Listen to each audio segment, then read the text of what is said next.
അവിടെ നിന്ന് നിന്നേ. എന്തടി പോത്തെ? നമ്മുടെ ആ ചാരപ്പടി ഞാൻ കൊന്നേക്കട്ടെ. അത് വേണോ? അല്ല പിന്നെ അയാൾക്ക് എന്നാ കൂട്ടി ഊണ് കൊടുക്കും? ആ പെട ഇനി മുട്ടയിടുന്ന ലക്ഷണമൊന്നും ഇല്ലെന്നേ. തന്നെ എന്റെ പൊരുന്നയായിട്ട് മാസം 4 ആയില്ലയോ? വയസ്സ് 8-10 കോഴിക്ക്. ആ പറഞ്ഞതുപോലെ അത് നേരാ. കൊന്നേര്. പിന്നെ വേവിക്കുമ്പോ ഇച്ചിരി വിനാഗിരി കൂടുതൽ ഒഴിച്ചോ. ഇല്ലെങ്കിൽ ചിലപ്പോ കുഴി കൊച്ചിന്റെ വെപ്പ് വല്ല് കോഴിക്കാരയിലിരിക്കും. ശരിക്കും ഒരു ബന്ധോട്ടറി. എടി മോളിക്കുട്ടിയേ, എണീക്കടി. ഒരുത്തിയെന്ന് പെണ്ണ് കാണാൻ വരുന്ന ദിവസമാ. ഇനി അങ്ങോട്ട് എഴുന്നേക്കാൻ. നേരം വെളുത്തില്ലമ്മച്ചി. പിന്നെ എന്നാത്തിനാന്നോ? പള്ളി പോണ്ടായിടി. ഞാനതിന് ഞായറാഴ്ച 1-ാം കുർബാനയ്ക്ക് പോവാറില്ലല്ലോ. ഇപ്പൊ ഇതെന്നതാ ഒരു പുതുമ? നിന്നെ കാണാൻ മരിച്ചല്ലോടി നിന്നെ കെട്ടാൻ പോകുന്ന ചെറുക്കന്റെ തന്താ. കുളിച്ചെഴുന്നേറ്റ് പള്ളി പോടി ദൈവ വിചാരത്തോടെ. എടി എടി മൂദേവി, എടി സൂസി, എടി എഴുന്നേക്കടി അവിടുന്ന്. സ്ത്രീധനം കൊടുക്കാനോ 10 കാശില്ല. ഇനിയിപ്പോ ദൈവാനുഗ്രഹത്താലേ നിന്റെയൊക്കെ കല്യാണം നടക്കത്തുള്ളൂ. മൂദേവികള് ഇനിയിപ്പൊ എഴുന്നേറ്റ് 1-1.5 മണിക്കൂർ കണ്ണാടിയുടെ മുമ്പിൽ നിന്ന് പൊട്ടും ചാന്തം മാരി തേച്ചെന്നും വെച്ച് ഒരുത്തനും വന്ന് കെട്ടിക്കൊണ്ട് പോകത്തില്ല കേട്ടോ. കുഴി കൊച്ചു നല്ല 1-ാം നമ്പർ അർക്കീസാ. കണക്ക് പറഞ്ഞ അയാൾ കാശ് വാങ്ങിക്കും. പള്ളിയിൽ ചെന്ന് ഉണ്ണിയേച്ചനോട് മുട്ടിപ്പായി പ്രാർത്ഥിക്കും. അയാൾക്ക് കൂടുതൽ കാശ് ചോദിക്കാൻ തോന്നല്ലേ. അപ്പന്റെ പാങ്ങിന് ഒതുങ്ങിയ മാതിരി ചോദിക്കണേന്ന്. ഈ അമ്മച്ചിയുടെ ഒരു കാര്യം. 4 ഏക്കർ റബ്ബറും 1 ഈടലിന് 600 തേങ്ങായും കിട്ടുന്ന പത്തനംതിട്ടക്കാരൻ പത്രോസ് കുട്ടി എന്നെ പെണ്ണ് കാണാൻ വന്നപ്പോ ഞാൻ കൊടുത്ത കരിപ്പട്ടി കാപ്പി അവല് നനച്ചതും തിന്നും വെച്ച് എന്റെ മുഖത്തോട്ടൊരു നോട്ടം. ഓ, ഇപ്പോഴും എന്റെ ഉള്ളു ധരിച്ചു പോവും. ഇവളുമാരെ പോലെ വല്ലതും ആയിരുന്നോ അന്ന് ഞാൻ കാണാനിരുന്നത്? നല്ല കറുത്തിരണ്ട മുടിയും കരിങ്കൂവള കണ്ണും. കർത്താവേ, എന്റെ കണ്ണും കൂടെ ചെറുതായിപ്പോയി. 17-17 മൽമൽ മുണ്ടും ഒക്കെ കൂടി ഇടവകയിലൊരു മേളാംഗം തന്നെ ആയിരുന്നേ. അന്ന് കരിസ്മാറ്റിക് ധ്യാനിപ്പിക്കാൻ വന്ന കോവേന്തപ്പട്ടക്കാരൻ കൊച്ചച്ഛൻ എന്നതാ പറഞ്ഞ്. നീ ഇങ്ങനെ എന്റെ തൊട്ടു മുമ്പിൽ വന്നു നിന്ന് കയ്യും മെയ്യും മറന്ന് ധ്യാനിക്കല്ലേ എന്റെ പൊന്നെ എലിയാമേ, ഞാൻ പാവിയായി പോവേന്ന്. അങ്ങനെയുള്ള ഞാൻ എവിടെ കിടക്കുന്നു, ഇവളുമാരെവിടെ കിടക്കുന്നു? എന്റെ വിധി എന്റെ മക്കൾക്ക് വരല്ലേന്ന് ഓർത്താ ഞാൻ കർത്താവിനെ കണ്ടാ നല്ല സുന്ദരനാണോ? ചേച്ചിക്കൊന്ന് ആലോചിച്ചാലോ അമ്മച്ചി? ആ പോടി കുരുത്തം കെട്ടോളെ അതേ പ്രസംഗം പറയുന്നു. ആ ചെക്കനെ കണ്ണി പിടിക്കാൻ പ്രാർത്ഥിക്കടി. നേരെ ചേച്ചി, വേഗം പോയി കുളിച്ച് പ്രാർത്ഥിക്ക്. ചേച്ചിയുടെ കെട്ട് കഴിഞ്ഞിട്ടാണല്ലോ എനിക്ക്. എന്നതാ എന്റെ പുന്നാര സൂസിമോൾ അങ്ങനെ മാത്രം കരുതണ്ട കേട്ടോ. അതെ, പെറ്റ് വീണപ്പോ ഒരു എലിവാല് പോലെ ഉണ്ടായിരുന്നുള്ളൂ നീ. നിലങ്കാര ചുമയും കരപ്പനും വന്ന് ചട്ടുകാരൻ വൈദ്യം തന്ന മരുന്നും കഷായവും തിന്നിട്ട് ചാവാതെ ചത്ത നിന്നെ നേർന്നാ ഞാൻ ഇവിടം വരെ കൊണ്ട് എത്തിച്ചത്. നിന്നെ ഞാൻ കർമ്മലത്താമടത്തി വിടും. നിന്നെ കെട്ടിക്കുന്ന പ്രശ്നമേ ഇല്ല.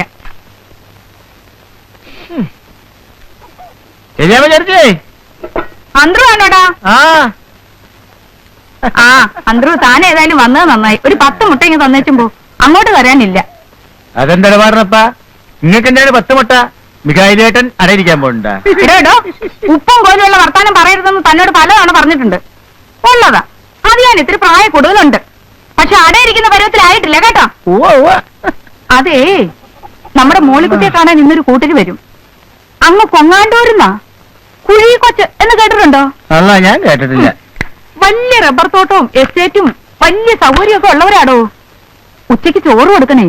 ആ ചാരപ്പടയുടെ പൊരുന്നതിന് എന്തായാലും മാറുകയില്ല. അപ്പൊ അതിനെ അങ്ങ് കൊന്ന് ഇറച്ചിക്കറിയും വെച്ച് മുട്ട പൊരിച്ചതും കൂടെ കൊടുക്കാവല്ലോ എന്നും കരുതിയാ. താനൊരു 10 മുട്ട ഇങ്ങ് വന്നേച്ചും പോടോ. അടുത്ത ആഴ്ച തിരിച്ചു തരാവടോ. അല്ല, ചെറുക്കന്റെ പേരെന്താ? അങ്ങോട്ട് ഇറങ്ങിയിട്ടോ. അതുകൊള്ള. ആ ജോണിക്കുട്ടിന്നോ ഏതാണ്ട് ഓർത്തം കെട്ട കുട്ടിയാ. അല്ല, ശ്രീധരൻ എന്ത് കൊടുക്കണ്ട എന്റെ ചേർത്തി? ഒക്കെ കൊടുക്കണോടോ. ഒരു പാത്രം കാണിട്ടേ ഇരിക്കണേ. എടോ, തന്നോടുള്ള വിശ്വാസം കൊണ്ട് പറഞ്ഞതാ കേട്ടോ. താൻ ഈ മുട്ട വയ്ക്കാൻ കയറിയിറങ്ങി നടക്കുന്ന സ്ഥലത്തൊന്നും പറഞ്ഞേക്കരുത്. പരദൂഷണക്കാരാ. അല്ലാതെ നമ്മള് പറയൂലപ്പാ. അതാ പുറകെ കിടക്കുന്നുണ്ടല്ലോ ഒരുത്തൻ, ഒരു പുത്തൻ പണക്കാരൻ. കാഞ്ഞിരപ്പള്ളി പാപ്പൻ. പാപ്പൻ നല്ലവനെ വിളിക്കേണ്ടത്, കൂപ്പൻ. അവളുടെ ആട്ടും തുപ്പൊന്നും എനിക്കറിയാൻ മേലായിട്ടല്ല. പക്ഷേ ഇപ്പോഴത്തെ എന്റെ സ്ഥിതി അതായിപ്പോയി. സൗകര്യക്കാരനായി പോയില്ലേ, പാപ്പൻ മുതലാളിയായി പോയി. പട്ടി കടിക്കാനായിട്ട് ഇലക്ഷനിൽ നിന്ന് പഞ്ചായത്ത് പ്രസിഡന്റുമായി. ഇല്ലെങ്കിൽ എന്റെ പഴയ സ്വഭാവത്തിനായിരുന്നെങ്കിൽ ഏലിയമ്മയും മക്കളെയും കൂടി ചവിട്ടിയും പുറത്തിറക്കിയേനി. ഉള്ളതാപ്പാ, അപ്പന്റെ ഈ മണാഗുണ വർത്തമാനം അല്ലാതെ പ്രവൃത്തിയിലൊന്നും കാണാനില്ല. ഒരു ദിവസത്തേക്ക് എന്നെ ഒന്ന് ഫ്രീ ആയിട്ട് വിട്. ആ തള്ളയും മക്കളെയും കൂടെ ചവിട്ടിയെ വഴി ഇറക്കി കാണിച്ചു തരാം. ഒന്നാം തരം ഒരു വീടും ബംഗ്ലാവും കെട്ടിയിട്ട് അതിന്റെ മുമ്പിൽ കുടികിടപ്പുകാരെ പോലെ ഒരു കൂനാമൂച്ചി പെരയും അതങ്ങോട്ട് തട്ടിപ്പൊളിച്ച് കളഞ്ഞ നമ്മുടെ വീട്ടിന് എന്നാ ഷോ ആയിരിക്കും അപ്പാ പുറത്തുനിന്ന്. അപ്പൻ എന്നാ അത് മനസ്സിലാവാത്തത്? കൊല്ലം രണ്ടായില്ലേ ഇറങ്ങിത്തരാൻ പറഞ്ഞിട്ട്? പൊന്നും വില കൊടുക്കാമെന്ന് പറഞ്ഞിട്ടും ഇറങ്ങുന്നില്ല. ഇനി അങ്ങോട്ട് ചവിട്ടി ഇറക്കണം. അപ്പനൊന്ന് കണ്ണടയ്ക്കാവോ? ഞാൻ ഇറക്കിത്തരാം. മോനെ ജിമ്മി, നീ നല്ല ജീവനോടിരിക്കുന്നത് കണ്ടിട്ട് കണ്ണടച്ചാൽ മതിയെന്ന് ഈ അപ്പനുണ്ട്. വളരെ കഷ്ടപ്പെട്ട ആ തള്ളയില്ലാത്ത നിന്നെയും ഈ കുഞ്ഞിനെയും ഞാൻ വളർത്തി ഈ നിലയിലാക്കിയത്. ആ ഏലിയാമ്മയുടെ ആങ്ങളമാരുണ്ടല്ലോ, ഗജപോക്രികള്, ഉപ്പുകണ്ടം ചട്ടപ്പിമാര്, അവരെ നീ തല്ലിയിറക്കും. അവന്മാര് വന്ന് നിന്നെ എടുത്തിട്ട് മെതിക്കും. എന്റെ പൊന്നപ്പാ, അതൊക്കെ പിച്ചാത്തിയും വെട്ടുകത്തിയും കേസാ. ഞാനേ തോക്കെടുക്കും, തോക്ക്. ആ തോക്കും വെടികൊണ്ട് ഒന്നും വേണ്ട. ഇന്ന് വികാരിയച്ഛൻ ഒരു കോംപ്രമൈസ് വെച്ചിട്ടുണ്ട്. നോക്കട്ടെ എന്താവുന്ന്. മരം കയറി മറിയാമ്മേ. നിന്റെ തള്ളയാടാ മരം കയറി മറിയാമ്മ. ഞാൻ എന്റെ തള്ളയെ തന്നെയാ വിളിച്ചത്. വെറുതെ അല്ലടാ മരമാക്രി. നിന്റെ തന്ത ഷാപ്പിലിരുന്ന് തന്തയ്ക്ക് 7 ദിവസം മുമ്പുണ്ടായവനെന്നും നിന്നെ വിളിക്കുന്നത്. ഒരു തങ്കട്ടവനെ. എനിക്ക് പള്ളിയിൽ പോയുള്ളതാ. വന്ന് കാപ്പിലാണല്ലേ.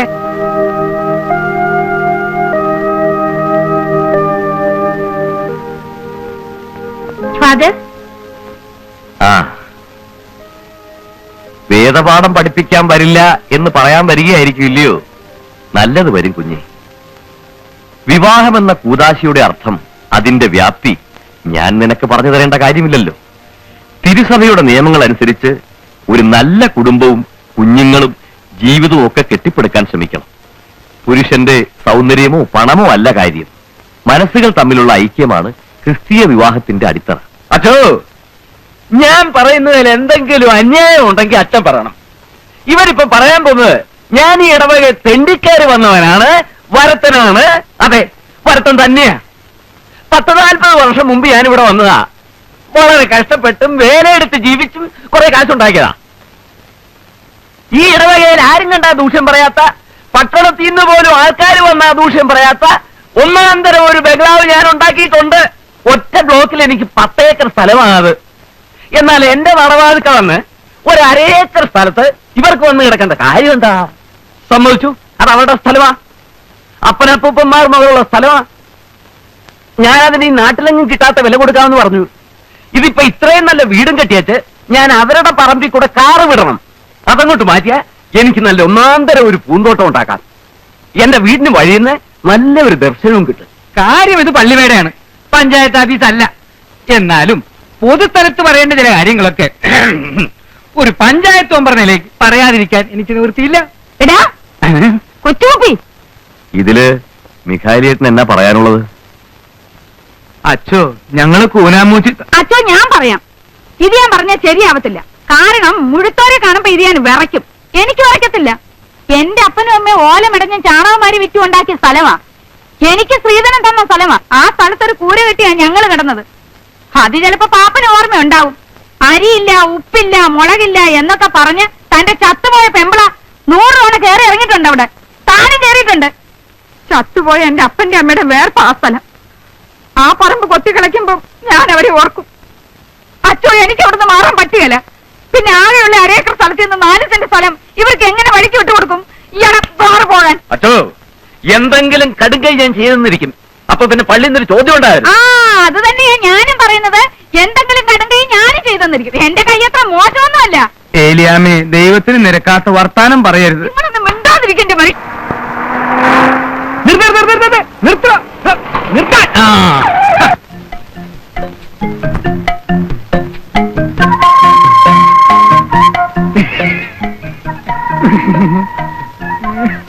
കൂനാമൂച്ചിൽ മിസ്റ്റർ മൈക്കിളിന്റെ വീട് എവിടെയാണ്? ഐ ആം കോട്ട്. അതെ, കുഴിക്കൊച്ചി. കൊങ്ങാണ്ടൂരുകാരൻ കുഴിക്കൊച്ചി. കോട്ടയത്ത് റെയിൽവേ സ്റ്റേഷൻ അടുത്ത് സ്റ്റേഷനറി കട നടത്തുന്ന മുണ്ടക്കയത്ത് 8-10 ഏക്കർ റബ്ബർ തോട്ടമുള്ള കുഴിക്കൊച്ചി. വയസ്സ് ഈ വരുന്ന നേരത്തിൽ 61 തികയും. ഈ പ്രദേശത്തൊക്കെ അപ്പോ നമ്മളെ അറിയും. ചേട്ടനോട് ചില പ്രധാനപ്പെട്ട കാര്യങ്ങൾ സംസാരിക്കാൻ. ചേട്ടനോട് മാറിയിരുന്നേ. അതാണെങ്കിൽ മാറിയിടോ കൊച്ചേ. വണ്ടി വിട്, വണ്ടി വിടോ. കാര്യം നമ്മളൊക്കെ കത്തോലിക്കരാ. കത്തോലിക്കനോട് സ്നേഹം വേണമെന്നാ ബൈബിളിൽ പറഞ്ഞിരിക്കുന്നത്. അതെ അതെ, ബൈബിളിൽ അങ്ങനെ പറഞ്ഞിട്ടുണ്ടോ? ബൈബിളിൽ അങ്ങനെ പറഞ്ഞിട്ടില്ലെങ്കിൽ ഉണ്ടാക്കും. കത്തോലിക്കനോട് സ്നേഹം വേണം. വേണം. പക്ഷേ അതിലൊരു തിരുത്തുണ്ട്. കഞ്ഞി കുടിക്കാൻ നിവൃത്തിയുള്ള ഒരു കത്തോലിക്കന് കഞ്ഞി കുടിക്കാൻ നിവൃത്തിയുള്ള വേറൊരു കത്തോലിക്കനോടുള്ള സ്നേഹം. അതാണ് എനിക്കും ചേട്ടനും തമ്മിലുള്ള ബന്ധം. പക്ഷേ ഉഴുതുണിക്ക് മറുതുണിയില്ലാത്ത മിഖായലിനോട് എനിക്ക് സ്നേഹം വേണോ? കാര്യം അയൽക്കാരനാണ്. ആ, ചേട്ടന്റെ മോനെ ഞാൻ നേരി കണ്ടിട്ടില്ല. കണ്ടിട്ടില്ല. പക്ഷേ ചേട്ടന്റെ മുഖത്തെ ആ കുലീനത്തു ആ ഒരഴകും ഒക്കെ കണ്ട ചേട്ടന്റെ മോന്റെ കാമദേവനായിരിക്കും. അല്ലോടാ പാപ്പി? പിന്നെ ഈ തന്തയുടെ മോനല്ലയോ, മോശം വരത്തില്ല. ആ കാര്യം ആ പെണ്ണ് കാണാൻ സുന്ദരിയാ. പക്ഷെ ചേട്ടന്റെ മോന് ഇത് വേണോ? ഒന്നാമത് ഭ്രാന്ത്. ഞാൻ പറഞ്ഞല്ലോ, ചികിത്സിക്കാത്ത വൈദ്യന്മാരില്ല. ഇനി ആ പെണ്ണിന് ഭ്രാന്തില്ലായിരുന്നെങ്കിൽ തന്നെ ചേട്ടന്റെ മോന് ആ പെണ്ണെ കെട്ടാൻ കിട്ടില്ല. അതെന്താ പാപ്പച്ച അങ്ങനെ? ഒരു തന്തയ്ക്കും പറയാൻ പറ്റാത്തതാ. എന്നാലും ഉള്ളതുപോലെ പറയണമല്ലോ. എന്റെ മോനില്ലേ ജിമ്മി, ചെറുപ്പത്തിന്റെ ശാലം കുരുത്തക്കേടൊക്കെ ഉണ്ടെന്ന് വെച്ചോ. അവന് വീട്ടിൽ ചില പോക്ക് വരത്തൊക്കെ ഉണ്ടായിരുന്നു.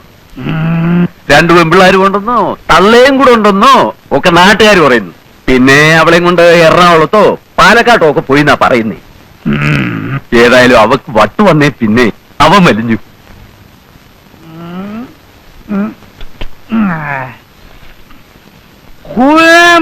മിസ്റ്റർ മിഗേൽ ഒന്നോടാ ഇവിടെ ഇറങ്ങി വാടാ പട്ടി, ഇങ്ങോട്ട് വാടാ. നീയാണോടാ മിസ്റ്റർ കുനാമൂച്ചി മിഗേൽ? നിന്നെ കണ്ടിട്ട് വളരെ ചെറുപ്പാണല്ലോ. നിനക്ക് എങ്ങനെയാ കെട്ടിക്കാൻ പിടിക്കും? നിനക്ക് എങ്ങനെയാ കെട്ടിക്കാൻ പ്രായ പെമ്പിളരുണ്ടായി? നിന്റെ ഒരൊറ്റ മുടി പോലും നരച്ചിട്ടില്ലല്ലോ. പാപ്പച്ചൻ പറഞ്ഞത് മോങ്ങയാണോ? നീയാണോടാ മികൈ? അല്ല, ഞാൻ മിഖേലിന്റെ ഇളയ മോനാ, കുട്ടപ്പൻ. നിന്റെ ചേച്ചി എന്താടാ ആ ഭദ്രകാളി? വിഗ്രഹം കളിച്ചെടുത്ത് നിപ്പ് നിന്നില്ല. വിളിക്കണം എന്റെ മോനെ ചതിക്കാൻ ജന്മമെടുത്ത ആ ഭദ്രകാളിയെ. ഏതായാലും ഞാനിവിടെ വന്ന സ്ഥിതിക്ക് ഒന്ന് കണ്ടേച്ചു പോവാം. ചേച്ചി, ആരാടത്?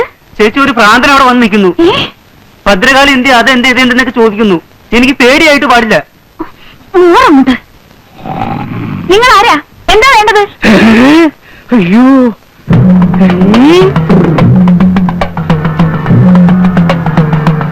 കൈകൊണ്ട് നിൽക്കുകയാണെന്നാ തോന്നുന്നത്. കർത്താവേ, നീ ചുട്ട കോഴിയെ പറപ്പിക്കല്ലടി. നിനക്കെന്റെ മോന വേണല്ലടി ഭദ്രകാളി. അയ്യോ എടാ കുട്ടപ്പ, വഴിയിലെങ്ങനെ നോക്കിക്കേ, അപ്പം വരുന്നുണ്ടോന്ന്. അയ്യോ ഇതെന്താ ഭ്രാന്തോ? നിന്റെ അപ്പന് എന്നതാ മോളെ? എന്നാ? ഞാനായിരിക്കും മിസ്റ്റർ മിഗേൽ. എന്നെ മനസ്സിലായോ? അങ്ങനെ നോക്കണ്ട. അയ്യോ എന്റെ കർത്താവേ, ചേട്ടൻ ഇരുന്നാക്ക്. എന്നെ ഇരുത്താൻ നോക്കണ്ട. തന്നെ നിനക്ക് മനസ്സിലായില്ലേ? നിന്റെ അമ്മായിപ്പനാകാൻ പോകുന്ന ആളാടി. രാവിലെ എങ്ങോട്ടൊന്ന് പട്ടച്ചാരയൊക്കെ കേറ്റിട്ട് വന്നിരിക്കുക. പട്ടച്ചാരയോ? ഞാൻ സ്പോർട്സാ കുടിച്ചത്.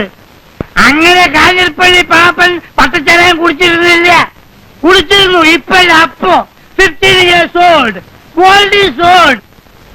എടോ മികേലെ, കള്ളപ്പുണ്യാള, തന്റെ ഭദ്രകാളി കൂടിയ മകളെ എന്റെ മകന് കെട്ടിച്ചു കൊടുത്ത് എന്നെ പറ്റിച്ചേന്ന് നോക്കുകയാണല്ലേ? താനെന്തോ ഉമ്മ വെച്ച് കളിക്കണം. ദൈവത്തിന് നിരക്കാത്ത വർത്താനം പറയല്ലേ എന്റെ പൊന്നു കൊച്ചേ. ഏത് ഭദ്രകാളുടെ കാര്യ?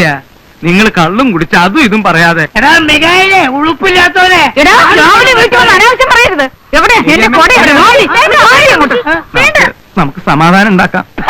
മനസ്സിലാ? ഓടി, ചെയ്യണം, ഒരു വീട്. നമുക്ക് വേണം, ഓ, വേണ്ട. തള്ളയ്ക്ക് കൊടുത്തോ? അതേടാ പട്ടേടാ. ഓടി, വിളി എന്നെ. ഇയാളെ എപ്പോഴും പോകുന്നു. ഞാൻ പിന്നെ വെളിക്കോട്ടാ. എടാ, അവിടെ നിൽക്കണം, ഇയാൾക്ക് അവിടെ എന്താ നിൽക്ക്. പറ്റി എന്റെ കർത്താവേ? നിങ്ങൾക്ക് ബുദ്ധി വന്നില്ലേ എന്റെ മനുഷ്യ? ആ പാപ്പനുണ്ടല്ലോ, അവന്റെ വേലയാ. പറഞ്ഞത് കേട്ടില്ലേ? അവിടുന്ന് കൊടുത്ത പട്ടയും ചാരായം എല്ലാം കുടിച്ചേച്ചും വന്നേച്ചാ ഇവൻ ഈ വർത്താനം എല്ലാം പറഞ്ഞത്. അങ്ങോട്ട് ചെന്ന് 4 വർത്താനം പറഞ്ഞേച്ചും വാ. പോയിട്ട് വരെ.